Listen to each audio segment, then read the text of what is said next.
Welcome to Cow Talks.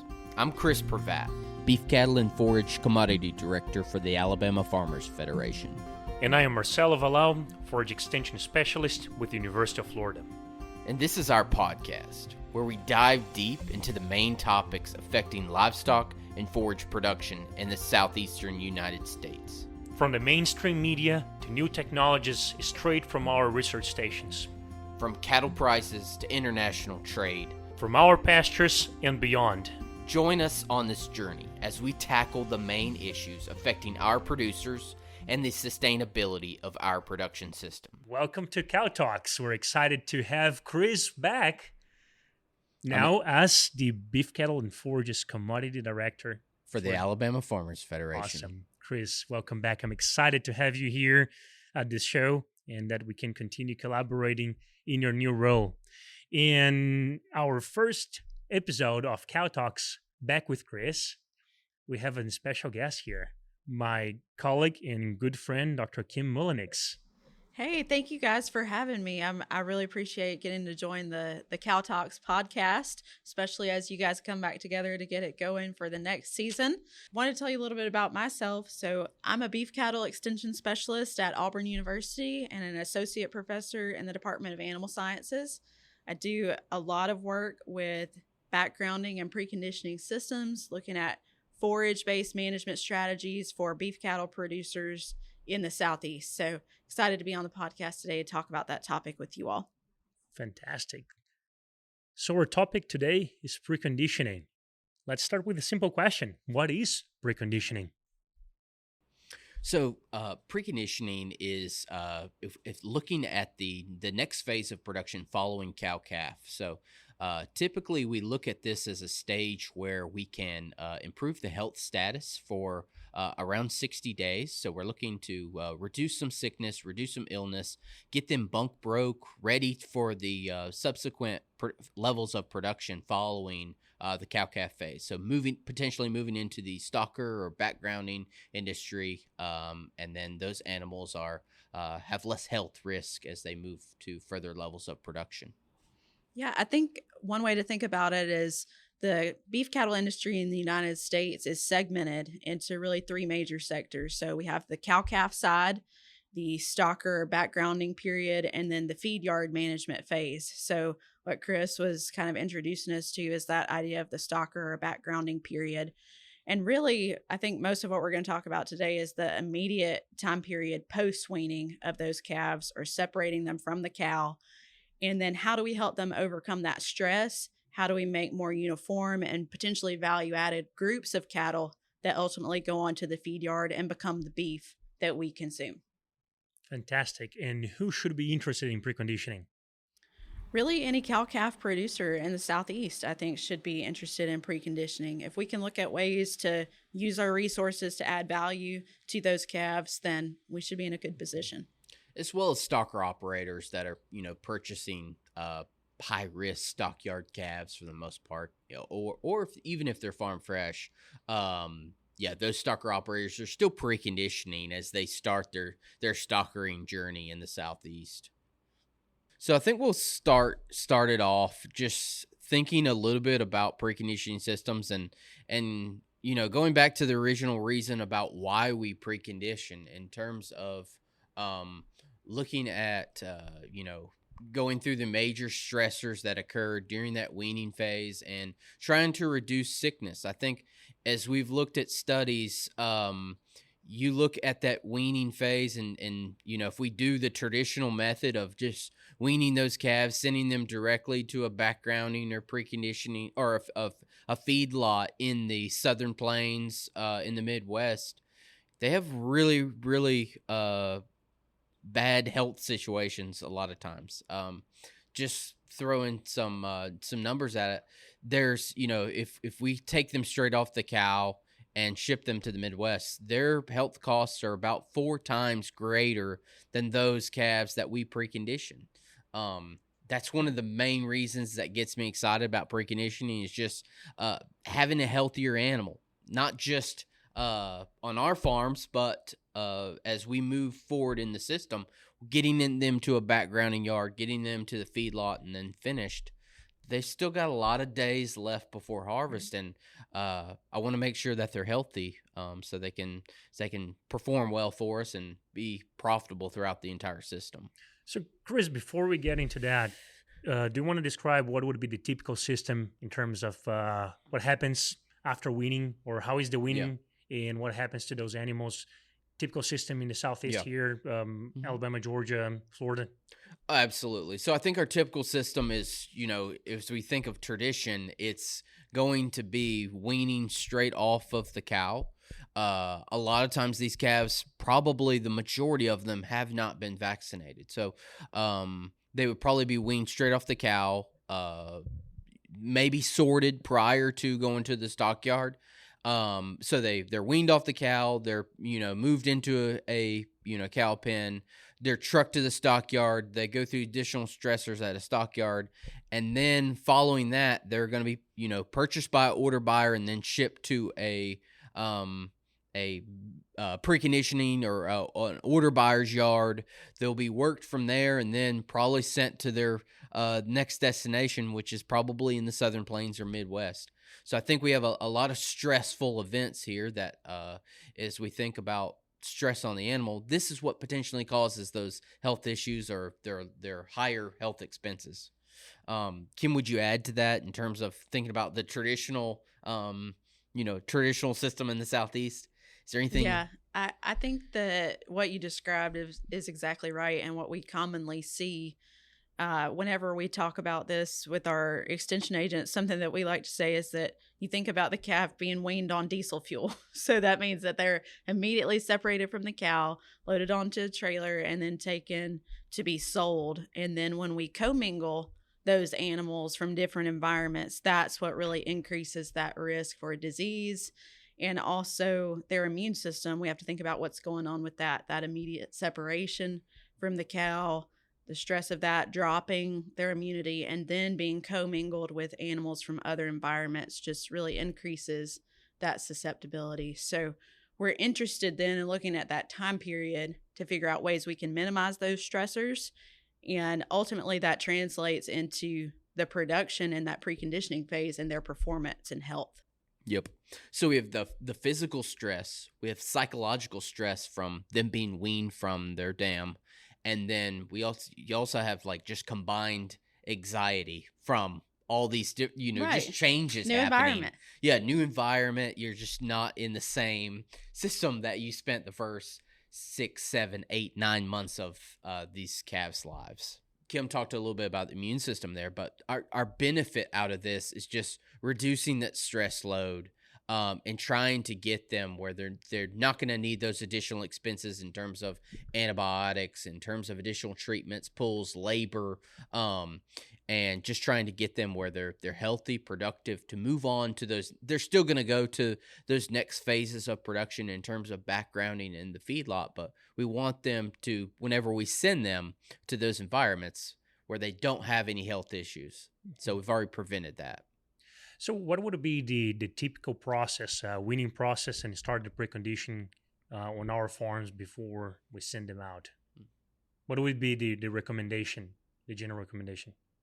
Yeah. So I think as we think about the transition from weaning to preconditioning, if we're focused on ways to try to reduce those stressors, some recent research that we've done actually has shown looking at fence line weaning as an opportunity where we can reduce that stress during the weaning phase and help those cattle transition into the preconditioning or the backgrounding period. So what that means is that the cow and the calf, they can still have some contact. They may be literally separated by a fence, but they can see each other or at least vocalize to each other. That helps reduce the stress on that calf by still being able to see its dam. It also helps the dam adjust to not having the calf by her side anymore. And then what that does is they become easier to transition into that preconditioning phase. So getting them used to being in a pen or a pasture by themselves, getting them onto feed, helping them learn how to drink water, recognize all those functions as part of the preconditioning system. So I think that's one strategy that we can use to help be able to move into that preconditioning period.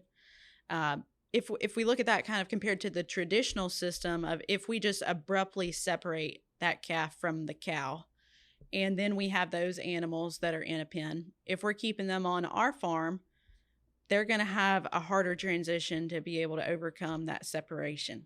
Okay, so they're going to be very focused on where's mama? I want to get back to mama. And that distracts them, so to speak, from being able to get that transition onto forage and feed and water intake. And when we don't have that immediately in front of them and they're too focused on where's mama, that's when that immune suppression can start to occur. So I think that's kind of a contrast that we see between those two approaches. But anything we can do to minimize that stress in that window is going to help make that transition easier. Yeah. A couple more things I think about is, prior to preconditioning, thinking about 45 to 60 days before, do begin to, think about, having some solid feeds out there for them to learn even from their dam, whether that is consuming some feedstuffs. Have these calves been bunk broke? Do they know how to consume water from a water trough, or have they only been drinking from ponds or streams or something like that? For them to know whenever we put them in this secure location, how to drink water, how to eat feedstuffs, how to graze high quality forages, things like that are so critical for us. I'm a big proponent of creep feeding, but not in the way that we traditionally think about creep feeding, where they have access to full feed. I think there needs to be some type of system implemented where they're only given a small amount of feed stuff, but so it gets them coming to you, developing a little bit of a behavioral relationship with the person as well. So I think those are keys. The other thing I'd say is whenever these are home raised calves, we start thinking about preconditioning systems. I think we have the opportunity to go ahead and give those pre-weaning vaccinations 4 to 6 weeks ahead of time, and then again booster them at weaning. Another thought that comes to mind is, just making sure we have that free choice mineral and vitamin mixture, because they're going to use so much of that in that immune system, in that functioning, in order to deal with the additional stress. Same thing as our forages. If the nutrition is not balanced, there is more stress. There is more chances of pests and diseases and decline. So, Chris, you mentioned 45 days prior to weaning to start changing a little bit, changing the diet, getting them acclimated to that. Yep. But talking to farmers, there is a huge range in terms of when they are weaning. Mm-hmm. So what would be the typical and what would be the recommended weaning time? So I'll just mention this is like, one, there's no preconditioning plan, Right, there's no standard. There's no standard for preconditioning. Just like I don't think there's a standard for weaning. Like if you ask me, if we have the cow in that body condition score 6, then I'm probably not thinking about weaning until 8-9 months. That's kind of 9 months would be my target, 8 to 9 months. But if we're below 6, then we have to start thinking about weaning, 7, maybe even 6 months of age, just depending on body condition score of the animal, because making sure that animal can stay reproductively sound in a herd is so critical. What are your thoughts in terms of, I guess that's my optimal scenario, right? That's not maybe, what's in practice by most producers. I'm not saying they should do it based on their body condition score of their cow. Mm-hmm. Yeah, I think in terms of months of age, the 7 to 9 months of age would be what we typically see among most producers here in Alabama. If you look at it on a weight basis, if we go back and look at the historical trends for weaning weights of cattle through our Beef Cattle Improvement Association here in the state, the average weaning weight of cattle is usually around 525 pounds. It's fluctuated up and down a little bit, but overall that's a good 30-year average. And I would say the majority of those cattle are around 7 to 8 months of age to equal that weight basis. And so we'll probably talk a little bit more about, weight targets and things like that later on, but kind of that mid 500 pound range, and then working those cattle up to 700 or above is where a lot of folks like to be during that preconditioning period. So that's another way to think about it too, is kind of not only age, but a target weight basis for the calf. So good. Two things we need to be paying attention then would be the cow body condition score, because we don't want to bring that cow down too much, well, especially if we're limited in terms of feed, which happens frequently. She's got a calf again in 3 to 4 months, so we got to have her in a good place. So as we start this preconditioning process, Dr. Melinex, what do you think about the balanced diet that we are providing these calves? I think as you get cattle started in the preconditioning phase, one, you're just very focused on getting them eating. Okay, so the sooner we can get them eating, the less susceptible we're going to be to some of these disease issues that we talked about. So we want to make sure that they have a high quality diet in front of them, and the majority of that diet is going to be based on forage. So we want something that's going to be very palatable to the animal, something that has high digestibility and at least moderate protein value to it. And then we can also look at adding in some supplemental feedstuffs along with that. So if we're planning to feed these cattle commodity supplements as part of that backgrounding program, we want to be introducing those, whether that's in those 45 to 60 days prior, like you mentioned, Chris, or at least as we begin the preconditioning phase, we want to start putting feed in front of them and incrementally increasing that to our target. Mm-hmm. So one question around that then is, what is highly palatable forage? What does that look like, right? So it can be two things. One, it could be grazing based systems, or we could be looking at dry lot systems where we're providing that forage either as hay or baleage in that situation. But typically we want something that's going to be at least 55% TDN or total digestible nutrients, and probably a minimum of 9% crude protein or higher. I think those are good targets because we know that in those ranges, the cattle are going to want to eat that over something that's much more mature. So I like to think about it of, if I'm putting out something that I don't think looks palatable, it's probably not going to be palatable to the animal.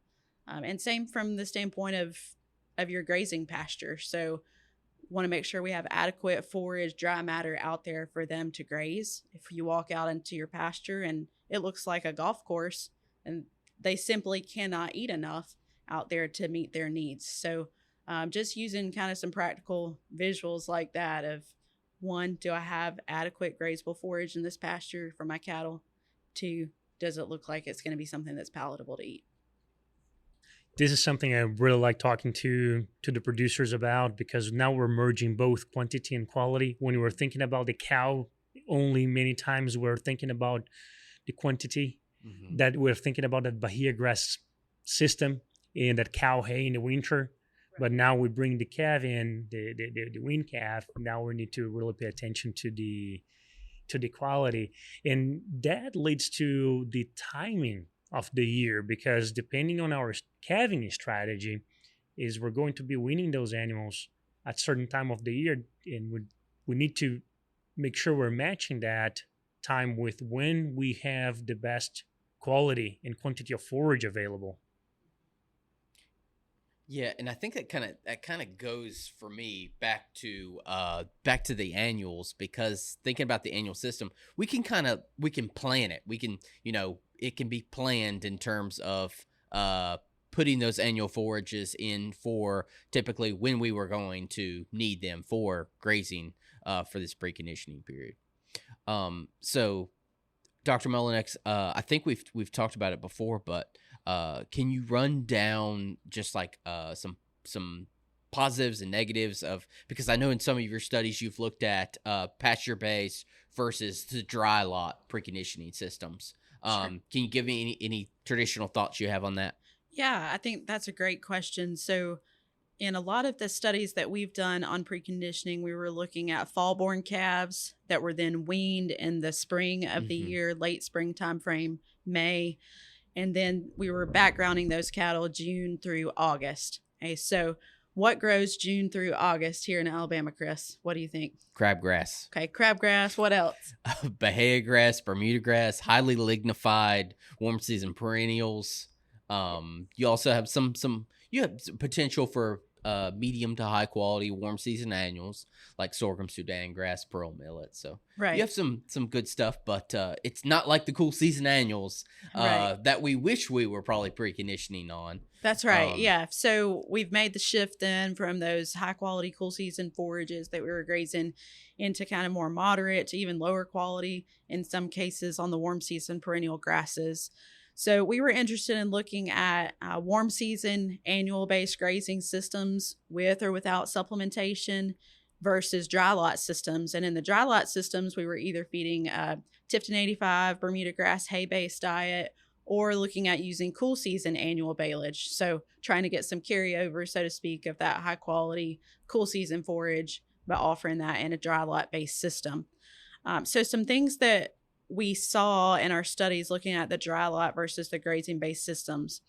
One is the time of the year has a big influence, regardless of what type of diet, whether that's feeding stored forage plus supplement or grazing plus supplement.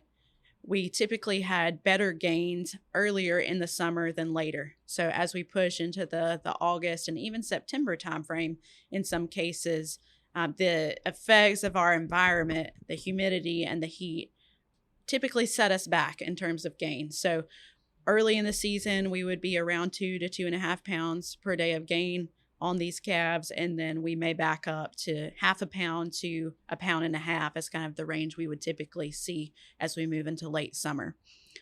If we break it down and look at the dry lot systems versus the grazing systems, we were really pleased with what we observed in either dry lot diet.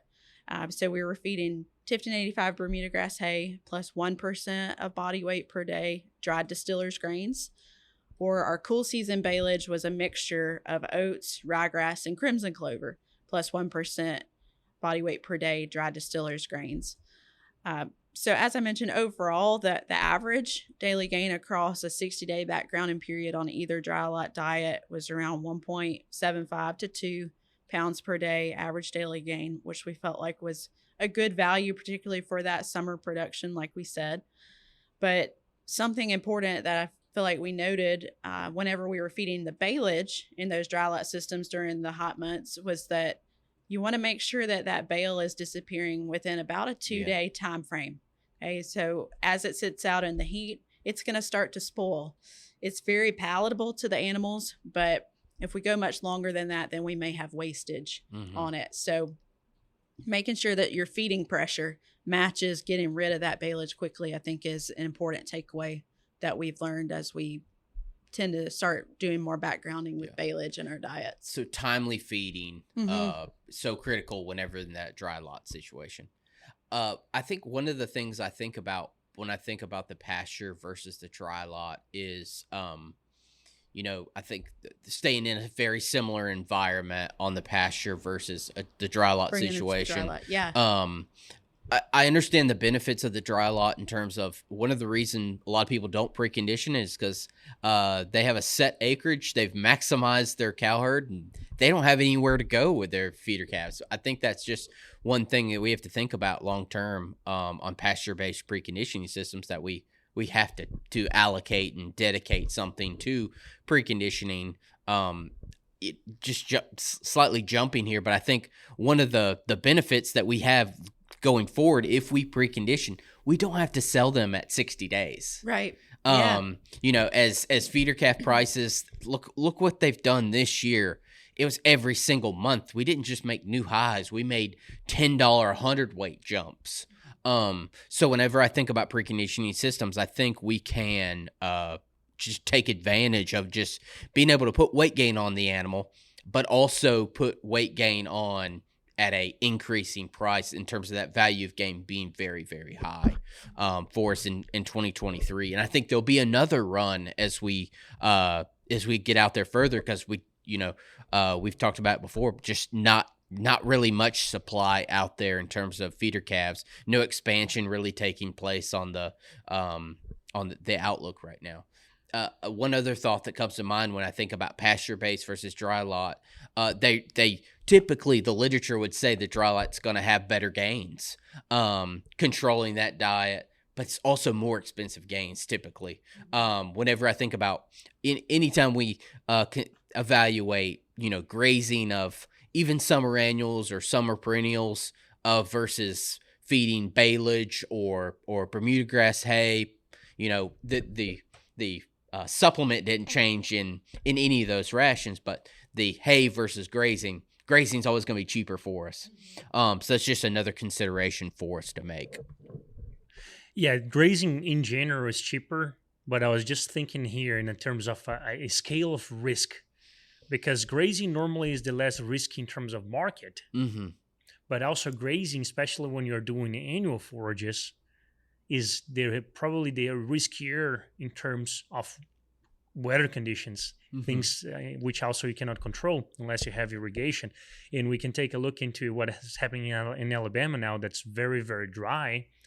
And probably our annual forages here have been struggling to get and go. And so timing that, making sure that you get a good forage, good pasture when you need, but also have a backup plan, because if you're depending only on that and it backfires, there is, well, can go for the feed too, is a high feed cost or low rainfall, then it can be a big issue. So summer annuals, that I planted this year, total cost of production, I have them at about $50 per dry matter ton.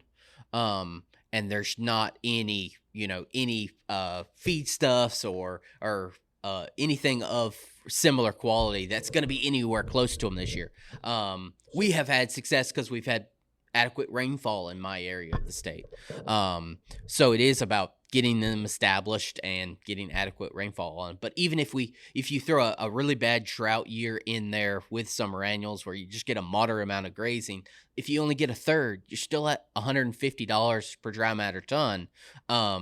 That's competitive. Soy hulls delivered to the farm right now are over $220 a ton in central and southern Alabama. So I still think they're very cost competitive, but at the same time, if you don't have a good production year or you're not good at, establishing and planting the summer annuals, you just take those additional funds and you add them to we could have supplemented at higher rates.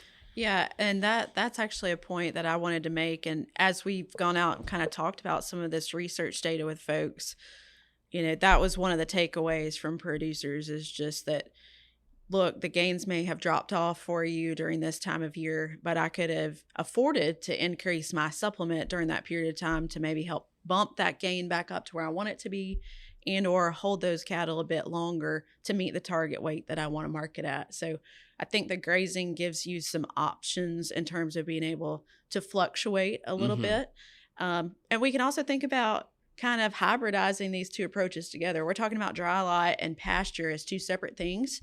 But what happens if we need to be able to extend that forage on pasture? We can always bring in some stored forage to feed that on pasture to help stretch those supplies. Be able to do either. Yeah. We have some options to be able to stretch when we need to, which I think is an important part about these forage-based systems in the Southeast. Yeah. We talked a little bit about some of these high-quality forages that we would be thinking about for the summer annual type deal. It would be sorghum, Sudan grass, pearl millet, some legumes. Sun hemp has been one that's been implemented in Florida in preconditioning systems. Forage soybeans comes to mind when I think of some producers in South Alabama. And on the cool season side, if we have maybe a non-traditional preconditioning system compared to Alabama, annual ryegrass is the thoroughbred. And then oats is our number two in terms of if we're really thinking about preconditioning some calves on some annual forages. But novel endophyte tall fescue. We've seen studies that have pretty good gains with novel endophyte tall fescue for our non-Florida folks that are in the Southeast. That's another consideration on forages. I don't think there's anything wrong with Bahia grass, Bermuda grass, Dallas grass, throw some Johnson grass in there. I don't think, we can potentially precondition on those, perennial based forages with this adequate supplementation. So I don't think there's anything wrong with our base, but we probably would just need higher levels of supplement. What are some of those highly palatable feedstuffs that you would like to see in preconditioning systems? So I think we have a lot of options in the Southeast on feedstuffs that we can integrate into these backgrounding systems. A lot of those tend to be byproduct feedstuffs, so byproducts of our row crop industries, secondary products coming from that can be used in pasture-based systems. Specifically, things that I've seen to be most successful are typically higher energy supplements that have moderate protein value to them. So those are going to be things like our soy hulls, corn gluten, dry distillers grains are probably the top 4 that I would say I have most experience with. That's not to say that other feedstuffs can't be used. You know, people are really innovative and can find different feeds and figure out ways to integrate them into those systems too. Whole cottonseed molasses are 2 of the other ones that come to mind whenever I think about North Florida, South Alabama. It's South Florida is also a lot of molasses being fed there, and absolutely. And then you have citrus pulp pellets as too. Citrus pulp pellet, not near as many as we used to have, but there's still some available for producers. It's interesting talking about South Florida. I always ask about rice bran, which is something that we use a lot back in Brazil, back in our place, because my state is a high rice producing area. And it's very seldom used, but it's a supplement that has impressive quality, high in oil content, so high in fat, but also pretty decent protein and energy. We talked about this, getting the preconditioning system started. We talked about the forages. We talked about the feedstuffs. We talked about providing a free choice mineral. Let's talk a little bit about the water. We talk about all these other nutrients. Water's their most critical nutrient. They don't have water. They don't care about the forages. They don't care about the feedstuffs. They're not going to care about the mineral. Not just quality, but also quantity of water. Or not just quantity, but also the quality of water that's available to them. If we look at some studies, I think we can see anywhere from like half a pound to a full pound average daily gain between a high quality, clean, fresh well water compared to some ponds that have a lot of gunk, stagnant, not moving system that the calves have potentially already, cows and calves have already been in, defecated in. It's so absolutely critical whenever I think about the water requirements on quality and quantity. The other thing that comes to mind thinking about water is we don't think about it in terms of that quality aspect, but the nutrient availability to convert those nutrients are based on the quality of that water in terms of some absorption and utilization of the water. So they can't digest forage and feedstuffs without adequate water in their digestive system. And then especially if we're talking about calves that maybe have come through a stockyard, they've been commingled, we bring them to a brand new location, they don't know where the water is. We have to teach them where is the water source. And that should be a priority on receiving cattle, is maybe putting them in a pen location where we have some water that they can hear that water running, or it's in a very visible place for them where they can walk that fence line. They walk by the water trough, have to see it, they have access to it, and that helps them replenish, that shrink loss that they've experienced through that commingling and transport process. So getting that in them up front, I think, is a key. Okay. And then the other thing that comes to mind is shade. We've developed this system, whether we talk about dry lot or we talk about, pasture-based systems, they got to have adequate shade, or they're not going to have the gains. And if our goal is a healthy animal with gains, we need shade. They become heat stressed in the mid 80s, and just can't handle some of this preconditioning period from June to September. It's very stressful on them and their environment to not have access to clean, high quality shade. Is absolutely critical. Yeah, I think we probably don't have the tendency to think about shade up front always. One thing to keep in mind whenever we're thinking about beef cattle and them digesting forages and feedstuffs is that produces heat when they eat, and they have to digest and process that through their system. So they have a daily requirement just to be able to maintain their body temperature at a certain temperature. Now we have the environment that's playing into that, especially this time of year in the summer months as well. So they're trying to stay cool, be able to digest and process those forages and feedstuffs.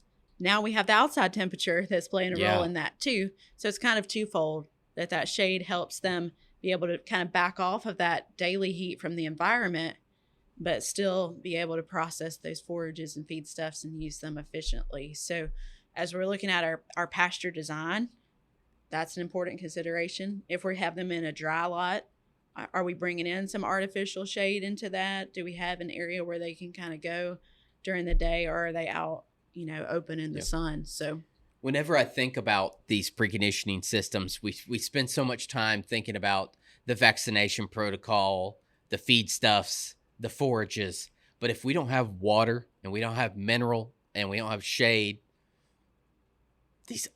all these other things probably didn't matter, And then the other thing that really comes to mind is the plane of nutrition. So trying to keep them on that same or an increasing plane of nutrition as we get them going. That those first 7 to 10 days are so tough on them, just through that weaning process, not being with their dam, potentially being commingled with other calves. But that plane of nutrition, I think, is so important for us to maintain or increase it from the diet that they were on pre-weaning. Mm-hmm. Yeah, I agree. Especially because it's likely that they've lost some of those nutrients as we've moved them through these different phases into that preconditioning period. So we're trying to make up that loss during that first 7 to 10 days. So that's why it needs to be a higher plane of nutrition than what they came from. Yep. Because we're trying to make up for lost time, so to speak. And so and that brings me back to just thinking about traditionally what we did in the past for preconditioning.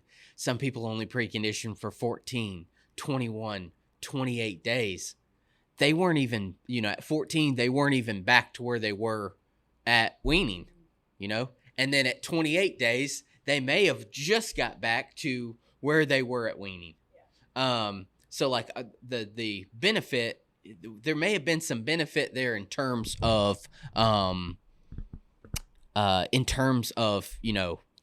a little healthier. The immune system's functioning now, but we got to get paid for doing this. And once we've gotten them straightened out, it's just time to go with them. With that plane of nutrition, with those forages, with those feedstuffs, that's where we can put some additional weight gain on and take them to higher weights. Chris, talking about getting your money back, and that's a question that's a response that we frequently get from farmers. Well, I don't see the benefit of precondition. I just want to put my calves in a trailer, take them from the cows, wean them in a trailer, take to the market, and I don't see any benefit. That goes, they don't see the benefit for vaccination. They don't see the benefit for a better health management. Where's the benefit of this preconditioning, or what is the incentive that cow-calf producers have to do the preconditioning? And this is a little forward, but I would say, one, you have to sell it to someone that cares about that, that's thinking, that has the same mind frame, that, hey, I want a healthier animal. I believe in preconditioning. I believe that those animals are going to be healthier. I want those healthier animals in my system. So I think we, one, have to, if we're a smaller producer, I always tell people, like, you can still work with a larger operator, a medium-sized stocker operator, a larger cow-calf operator. If they kind of know the background of your calves, the vaccination status, how if you've really took the time and done some management opportunities with your calves, people will want them. But you have to reach out to other people and let them know kind of what you've done to the calves and how you prepared them. But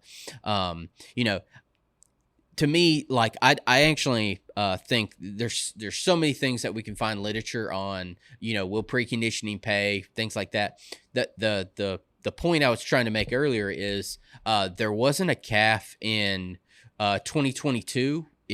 As long as it was a reasonably successful preconditioning period where we kept the calf alive, there wasn't a calf that preconditioning did not pay in 2023 or even the second half of 2022. Every single time preconditioning would have paid if we kept the calf alive, because the price just continues to move higher. So it wasn't even, we didn't necessarily have to really be good at preconditioning. We hit 1 pound average daily gain. It just paid for itself because the feeder calf prices kept moving higher and higher and higher.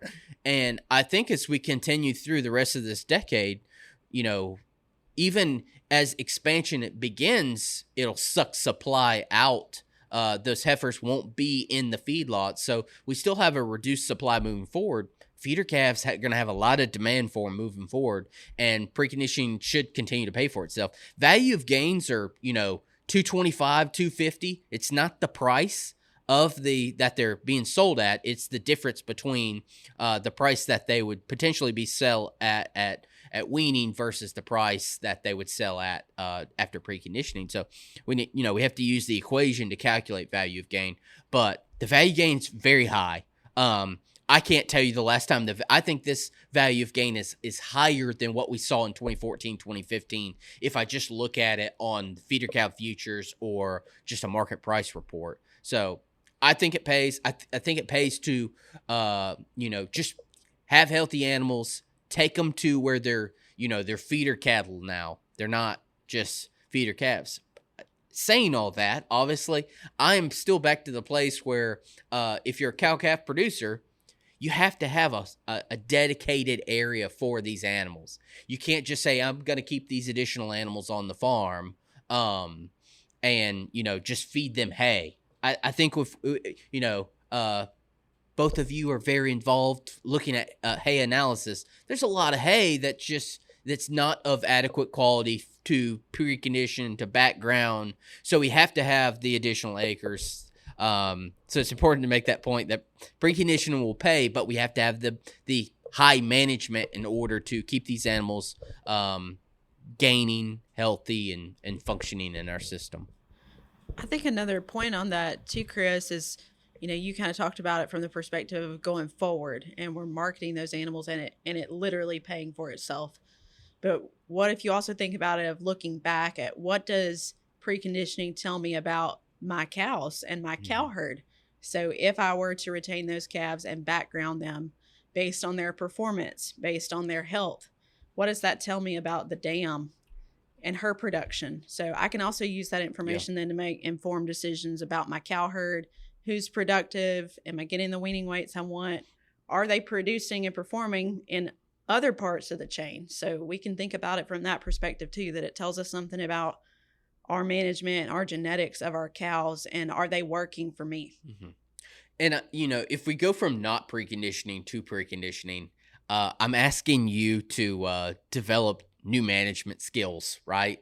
If you've just been selling directly at weaning, you have, during that time period, you have healthy feeder calves. You sell at weaning, you don't get any additional information as we move forward. But if I get you into a preconditioning and backgrounding system, you've got to have additional skill sets here to move forward. It's not gonna be like those feeder calves were prior to weaning.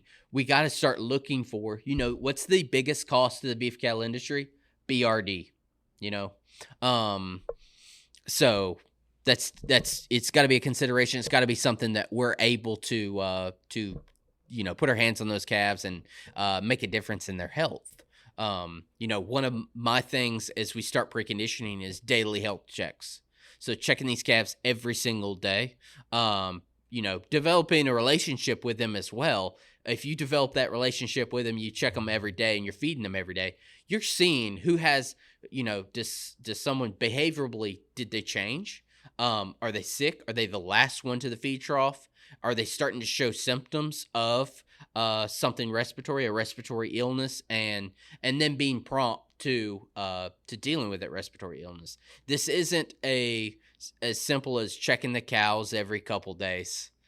This is something every single day, even on Sundays, we have to check those feeder calves to make sure they're in good health and moving around well. And in addition to daily health checks, I'm a big proponent of, as animals get sick, or if we're in such a large group that there's bullying going on, and some animals just do not have the gain that is adequate, then to sorting those animals off. And, I already said that there's an acreage limitation, but I think it's absolutely critical we think about a sick pen for those that, they have a respiratory illness, and then a needs improvement pen. Those animals just need some additional focus. They don't have the same thrift that some of these other calves do. So I'm a big proponent of a needs improvement pen and then a sick pen. Sick pen, we're just isolating sick calves. It does, just kind of putting it back to humans. You wouldn't want to send your child to a daycare that has, a whole bunch of other sick animals, and then interacting with them. So I think that those are two really critical things. And think about where feeder calf prices are today. If we're talking about 5-weight feeder calves and they're $12.50 per feeder calf, I feel like in a sick pen, where we have focused healthcare, we have focused feedstuffs, forages, we can spend a lot on those forages in a sick pen to keep them alive, to keep them where they can potentially get on that truck, where we don't have to go back through the stockyard with those animals that they're not sick anymore, but that they slowly made their way out of the sick pen. Let's get them back on the truck, whether we're in the sick pen or needs improvement pen, and get them gaining at a rate where they can rejoin the general population, as I call it. You talked a little bit about identifying those calves, getting additional information about the dam. Do our sick animals or needs improvement animals, now we have information to go back to that dam. Is she producing calves that are always in needs improvement pen? Right. It's giving us additional culling criteria there. As we move forward. Record keeping is always a very important aspect of cattle production. Absolutely. And, if this is only for 60 days, it allows us to potentially look at that animal, right after calving, potentially sell it as a pair, because right now pairs are very, very high in terms of price. So how does preconditioning looks in a small farm, especially when we don't have calving season? Mm-hmm. We don't have a good control in the calving season, which is probably the norm. Well, this probably should have started at the beginning. Good question for the beginning. If we don't have a calving season, we can still precondition calves. I think it becomes very important that we understand that there's not as many buyers for ununiform preconditioned calves. I think you're probably gonna try to look to market them to a nearby stalker operator that has a lot of need for preconditioned feeder calves, healthy feeder calves. But the majority of our cow-calf operations in the Southeast are definitely year-round calving. So I think just thinking about that, I think a lot of times they're not going to even consider or focus on preconditioning. I still think they can. It's going to be a non-traditional preconditioning program. They may precondition 3 or 4 times a year. So what are your thoughts on that, Kim? Yeah, I think that with a year-round calving system, it can become a little more challenging. Even with a year-round system, though, a lot of times there will be kind of a group that's closer together. Mm-hmm. So a lot of times when we talk about trying to help somebody transition to that defined calving season, we say to start there. When is the time of the year when you have the majority of the calves? Looking within that group for that uniformity, Chris, could be a starting place of, I want to background these calves. We could start with those that are most alike if we were thinking about doing that on our operation, or even from that marketing standpoint of maybe I know a person that'll custom background these for me, and I start with those just to see how they do. Mm-hmm. So it can be something you decide to do on your farm, or you can work to identify somebody that could background those cattle for you. And whenever we are talking and think about backgrounding, it is important to to have potential buyers lined up, because there's going to be at certain weights where they begin to balk in terms of purchasing your calves. They're not necessarily going to be interested as we get them potentially too large. If they're going to purchase them and put them on a load, they potentially have commission if they're going to market, heifers there at 775, steers 875 in terms of weight. They're going to need to put some additional weight on them as well. So those are just considerations to make. And, just in terms of purchasing feedstuffs for smaller producers, it's a lot more difficult to get the byproduct feedstuffs in order to precondition. Was just a general thought I had. They're going to have to use a lot of limited supplementation strategies, because they just can't buy at a price typically that can be economical. So they're going to be relying more on forages. Definitely so. So planning is an important aspect of this.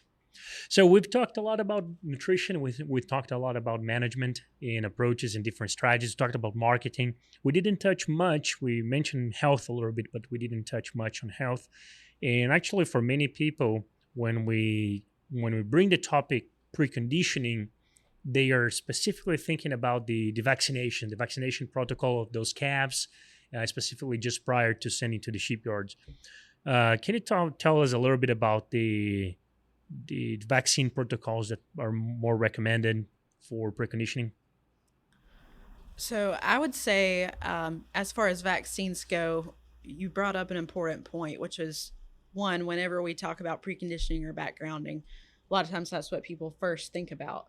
So rather than, I guess, discussing specific vaccines that someone might follow or a protocol that they might follow, what I would say is, one, go ahead and be thinking forward about how you plan to market the cattle, like Chris said, because whoever you're marketing those cattle through, they may have a specific vaccine protocol that they would prefer that you follow for those cattle. And so that may start back a certain number of months prior to weaning for those first round of vaccines, and then again at weaning on those cattle.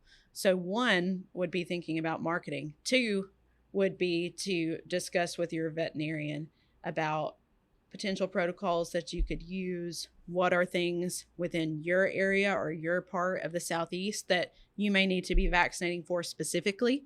Could be something as well to think about. So for me, I would say use that as the starting point and then go from there.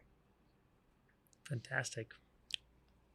That was amazing, because I was thinking about it in the same lines. Is so many people, they become in love with their vaccines, and that's kind of what they want other people to follow a very similar protocol to kind of what they're looking for. If they're, if we're a smaller producer, medium-sized producer, and we're selling to another stocker operator, they're going to want you to use their protocol, because when they go to market those calves, they need to be on similar protocols. Mm-hmm. So they're, so whenever they're offering those cattle, they've offered them appropriately.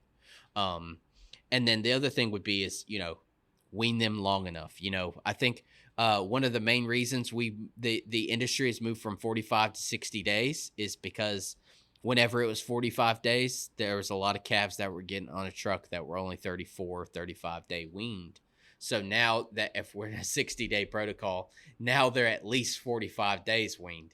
And that's where the cutoff was in terms of a lot of this data. In terms of preconditioning calves, 45 days was where, hey, that was a very healthy calf that did not have those health risks. If we just look at from a additional health risk place, 45 days, they didn't have the health risk that those that were shipped at weaning, 14, 28, 35, 45 was the cutoff. We've covered it, but we haven't specifically talked about it. Is the additional stress. Like even in the preconditioning system, they're still going through stressors. They're going, the anxiety to move into a new environment is still there. It's just so critical whenever we think about the handling of the animals. We've got to vaccinate them probably if it's a stocker operation on arrival, and then we have to go back and booster those vaccinations potentially 30 to 42 days late or something along those lines. It's really critical that we do implement some low stress cattle handling. We implement we try to be efficient in terms of the number of times that we're working those feeder calves, noise management, staying calm, because anytime we stress those animals, we're putting more stress on that immune system. And if our goal is to maximize gain, we want to have a stress management plan with all the people that are in there working in that cow pen. Fantastic. So we've covered a lot of information, and I think there is still more to talk about, especially on the planning side. And now, where can we get more information in terms of preconditioning for our listeners that are interested in learning more? Yep, great question. So, Alabama Extension has several resources related to background in cattle. One, just on some of the research that we talked about today that we've done specifically on those different nutritional management systems. If you go to our extension website, which is alabamabeefsystems.com, we have publications on that topic. Outside of those extension resources, I would also say, one, just talk to people. So talk to other farmers that that may be backgrounding their cattle, try to learn from their experiences. Also going to those marketing groups and trying to learn more about their processes, how they go about putting together groups of cattle, and building that relationship with those people are ways to build resources outside of just additional reading material. That's fantastic, and actually looking for opportunities, because from those inquiries, you can emerge, partnerships can emerge. And as always, consult our local extension agent and rely on your extension system, because we have very good information and can help you establishing those preconditioning protocols. You've got to develop a plan for your system. Everybody's system is going to be completely different. So I would, get a sheet of paper, start writing it down in terms of what you would like to implement. Have your own plan for your preconditioning plan. Build your system the kind of what you think is best, where you're going to minimize the stress, you're going to minimize health risk, and you can potentially get optimal gains, some good gains on these feeder calves. But just start with a sheet of paper, share it with other cattle producers that are preconditioning to gain ideas from them. Anytime we can work with someone else on a like project, we're going to be a lot better off working with others in our community that have like minds. So that would kind of be my advice and goal moving forward in preconditioning system. Fantastic. Well, Kim, appreciate your participation on our podcast today, on our Cow Talks podcast. Chris, welcome back. I'm looking forward for the next season of Cow Talks. Let's get after it. I'm excited. I'm ready to go. I'm fired up. Awesome. Thank you for joining us on this Cow Talks podcast. We hope you've enjoyed this conversation. If you have any questions, ideas, follow-ups, or comments, please reach out to us through our email, forages@ifas.ufl.edu. That is forages@ifas.ufl.edu. Or find us on our social media, uf.forages on Instagram, UF Forage Team on Facebook, or UF IFAS Forages on YouTube.